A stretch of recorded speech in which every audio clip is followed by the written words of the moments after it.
Hi there, it's Holly and welcome to my channel. Today I want to talk to you about how you can hire a remote freelancer or employee and build a distributed team to help you grow and scale your business. I've hired over 400 people now from I think around 12 countries, probably more. So I'm going to share my tips on how you can do it too. You may be feeling overwhelmed, but what I want you to remember is that you don't have to hire 400 people in one go. You don't even have to hire 50 people in one go. You just have to get started with your very first remote freelancer.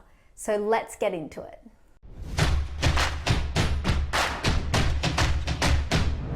One of the things I get asked all the time is, Holly, where do you even find these people? Now, there are a ton of freelancing platforms. I love to use Upwork, but you could also use platforms like Freelancer.com, Speedlancer, People Per Hour, Cloud Peeps. There's a long list of platforms. I'll link some below. And then once you found the platform that you want to use, you want to post a job. And I usually suggest posting a really relevant job. You want to write out a job that's really relevant to what you're hiring for and not be so vague, because what will happen is that anyone and everyone will apply for your job. So if you can have a really specific job or task to do, it will make your life easier finding the right person. In your job description, I suggest start your cover letter with an emoji, or start your cover letter with what's 1 + 1. It will be easier for you to cull the applicants who haven't followed your instructions. Now, it is a challenge when I have personally found some amazing candidates and they haven't read what I asked them to do. Once you posted your job description, you basically filter through the applicants and you just remove all those people who did not follow your instructions, which is exactly what I do. Then you want to pick 2 to 4 candidates to interview. I recommend having an interview for about 15 to 20 minutes.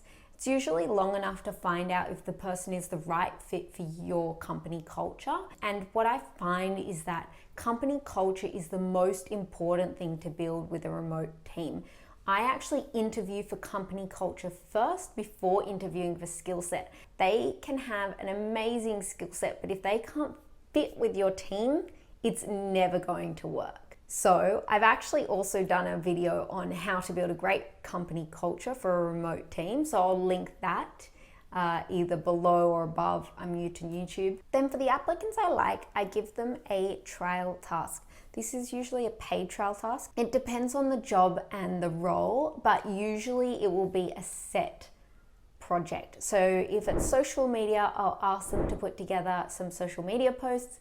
If it is a coding job, I might ask them to build a page and get our lead engineer to check it. If it is a customer service role, I will ask them to answer a few questions.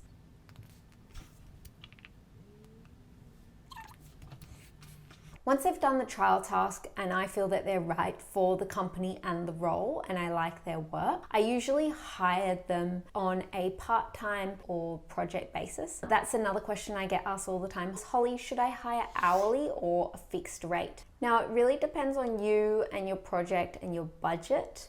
I like to start off with fixed rate depending on the project.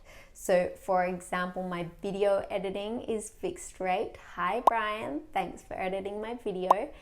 But if it's development, I usually do hourly, unless it's a part-time project and we can set, okay, we need to build X pages for Y.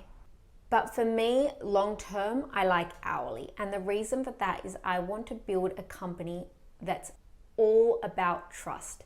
And to build a company about trust, you want people to be able to track their hours and they get paid on a recurring basis. Upwork has a fantastic thing called the time tracker. It's installed on desktop and it takes screenshots of the freelancer screen every, I think, 15 minutes, and then it's automatically deducted from my account each week and everybody is paid. If I need to, I can actually go back and see what each person was doing. I've built up a team that I trust, and actually I'm more about the goals and the work completed, not the hours taken to do it, essentially. Then once you've hired a person, You could hire them for 2 to 4 weeks and tell them they're on probation, just like any other job, which I like to do because it allows you sort of building that expectation with the person that it is new. Even though you can fire them at any time, you're not just gonna let them go. You've given them warning that this is a trial run. Once you find that they're good in their role, you could scale up their hours, you could move them to hourly if they're on fixed, and really integrate them into the team. When you've hired someone remote, it's really important to build a great company culture and have a great onboarding experience, because team members remote don't have anything else. So if you can include them in your company from the beginning, they're going to think about you when they're sleeping. They're going to think about you when they're out with their friends, because they actually enjoy their work and are part of a bigger vision and mission. That's it from me. And if I have missed anything, or if you have any questions, I would love to hear in the comments below. My YouTube channel is new and I really want some feedback, because I want to create relevant content for you and make sure that you can apply it to your business. So if you did like this video, please subscribe for more content coming next week.